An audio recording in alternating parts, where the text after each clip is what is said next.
গভীর নিম্নচাপটি উপকূল অতিক্রম করলেও এখনও কাটেনি এর রেশ। স্থল নিম্নচাপ হয়ে সারা দেশে ছড়িয়েছে বৃষ্টিবলয়। তাই দেশ জুড়ে মাঝারি থেকে ভারী বর্ষণ থাকবে আরও দুদিন।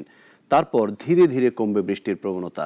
সমুদ্র বন্দরে ৩ নম্বর সতর্ক সংকেত বহাল রেখেছে আবহাওয়া অফিস।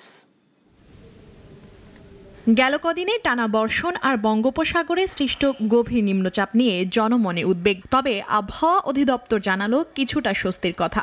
স্থল নিম্নচাপে পরিণত হয়েছে গভীর নিম্নচাপ, তবে এখনও ৬ বিভাগে ভারী বৃষ্টির শঙ্কা। আবহাওয়া অধিদপ্তর জানায়, আগামী ২৪ ঘন্টায় ময়মনসিংহ, ঢাকা, খুলনা, বরিশাল, চট্টগ্রাম ও সিলেট বিভাগের কোথাও কোথাও মাঝারি ধরনের ভারী থেকে অতি ভারী বর্ষণের সম্ভাবনা রয়েছে। গত ২৪ ঘন্টায় ঢাকায় বৃষ্টি রেকর্ড করা হয়েছে ১৯৬ মিলিমিটার। সর্বোচ্চ বৃষ্টি হয়েছে চট্টগ্রাম বিভাগের মাইজদী কোর্টে ২৮৫ মিলিমিটার ও দ্বিতীয় সর্বোচ্চ বৃষ্টি চাঁদপুরে, যা ছিল ২৪১ মিলিমিটার। সাগরের বায়ুতাড়িত বাতাসের কারণে ৩ নম্বর সংকেত দেখিয়ে যেতে বলা হয়েছে।